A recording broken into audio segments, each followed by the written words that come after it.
কোরআন বলছে কুল্লু মান আলাইহা ফান ওয়া ইয়াবকা ওয়াজহু রাব্বিকা যুল জালালি ওয়াল ইকরাম। দুনিয়ার বুকে যে আছে সে শেষ হয়ে যাবে, শুধু তোমার প্রভু বাকি থাকবে, আল্লাহ বাকি থাকবেন।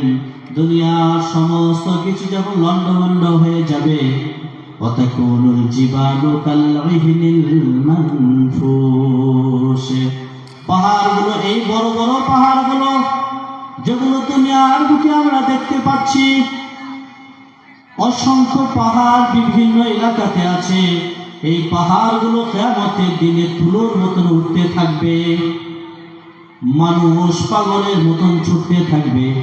ইদা জুলজিলাতিল আরদু জিলজালাহা ওয়া আখরাজাতিল আরদু আসকালাহা, জমিনের মধ্যে ভূমিকম্প শুরু হয়ে যাবে, জমিন নিজের অবস্থায় আর থাকবে না।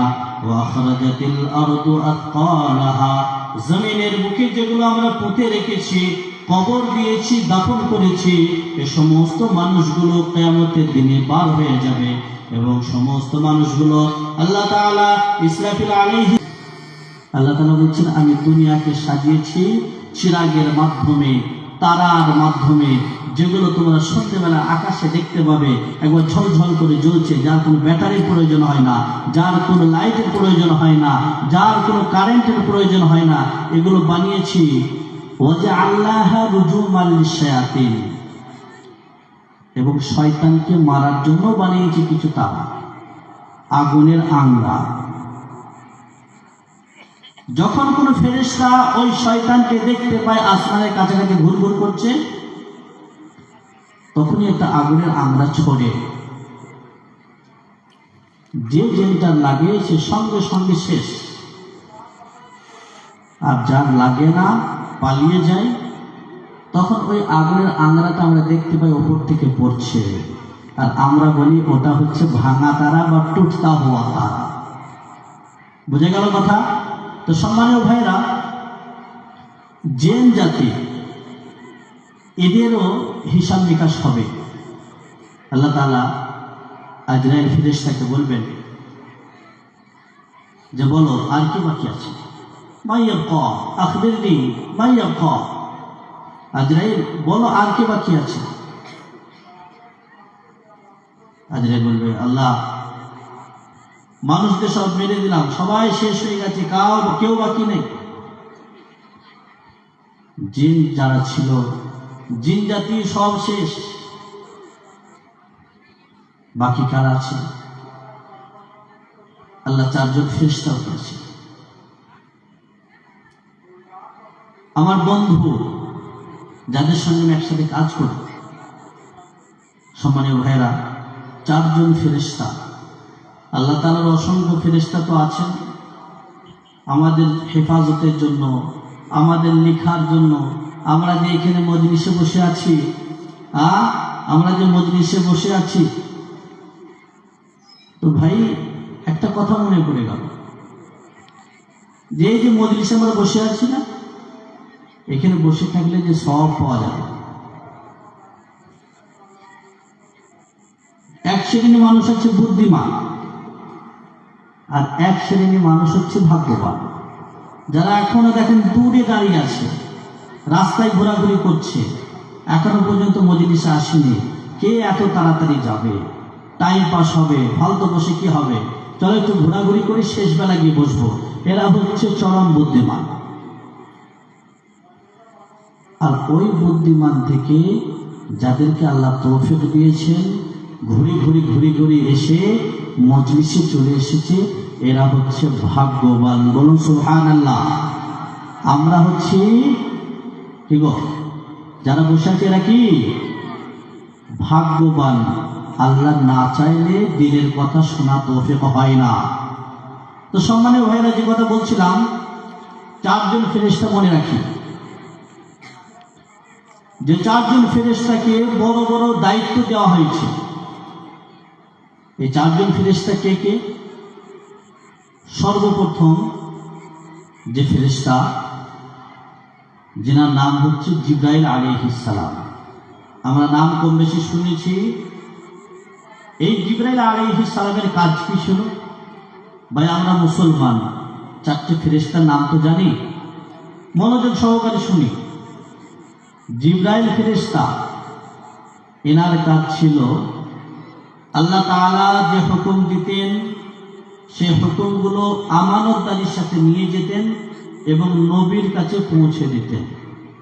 শুধু আমাদের নবী না, আমাদের নবীর পূর্বে যত নবী এসেছেন, ঈসা আলাইহিস সালাম, মুসা আলাইহিস সালাম, ইব্রাহিম আলাইহিস সালাম, আর যে সমস্ত নবীরা এসেছিলেন, আল্লাহ তাআলার বার্তা, আল্লাহ তাআলার হুকুমকে পৌঁছানোর কাজ, দায়িত্ব হযরত জিবরাইল আলাইহিস সালামকে দেওয়া হয়েছে।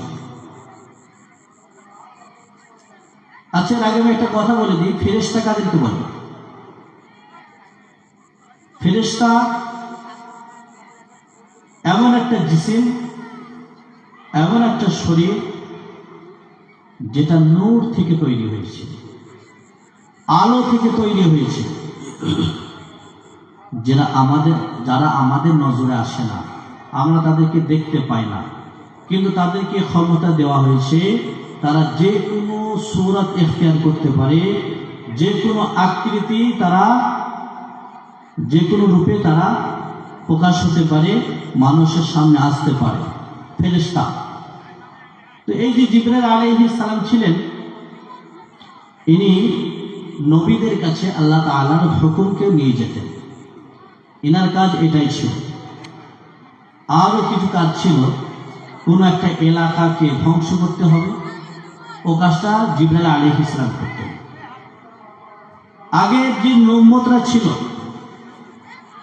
যে সমস্ত উম্মতরা নাফরমানি করেছিল, আল্লাহর ইবাদত করেনি, তাদের কাছে আযাবকে নিয়ে এই জিবরাইল আলাইহিস সালাম গিয়েছিলেন। আর ইনি এত শক্তিশালী, এনার বলা হয়েছে যে 500 থেকেও বেশি ডানা আছে। যে ডানাগুলো হয়, এনার 500টা ডানা একটা রিওয়ায়াতের মধ্যে এসেছে। আর হুজুর সাল্লাল্লাহু আলাইহি ওয়াসাল্লাম যখন প্রথম ওনার উপরে সূরা আলাক নাযিল হয়, ইকরা বিসমি রাব্বিকাল্লাযী, কোরআনের আয়াত যখন নাযিল হয়, উনি দেখেছিলেন আল্লাহর নবী, যিনাকে অনেক ক্ষমতা দেওয়া হয়েছিল, তিনি যখন জিবরাইল আলাইহিস সালামের সূরত, আসল যে সূরত যেটা ছিল, সেই সূরতে যখন দেখেন তো ভয়ে কাঁপছিলেন। এবং হযরতে খাদিজা রাদিয়াল্লাহু আনহাকে বলছিলেন, জামিলুনি, আমাকে চাদর চড়িয়ে দাও, আমার কাঁপুনি দিচ্ছে, আমার খুব জ্বর এসেছে। তো সম্মানীয় ভাইরা, এই জিবরাইল আলাইহিস সালাম, ইনি হচ্ছেন প্রথম নম্বর ফেরেশতা। দ্বিতীয় নম্বর ফেরেশতা হচ্ছে হযরতে আজরাইল আলাইহিস সালাম, যাকে আমরা কম বেশি সবাই শুনি, নাকি বলছেন? আপনাদের এলাকায় আসে নাকি আজরাইল? কি গো, আপনাদের এলাকায় আসে না? আর আজরাইল মানে হচ্ছে কে? মালাকুল মউত। আমার যুবক ভাইরা মাঝে মাঝে যা গাড়ি চালায়, তো মনে হয় এদের যেন আজরাইলের সঙ্গে কন্ট্যাক্ট আছে, যে ভাই আমরা এখন সরকারি ছুটিতে আছি, তোরা চালিয়ে নে, পরে আমরা যাব। তো এই আজরাইল, যার দায়িত্ব মানুষের রূহ কবজ করা, শরীরের মধ্যে যেটা ঝিকঝিক করছে, যেটা আমরা দেখতে পাই না, এই জান, এই রূহ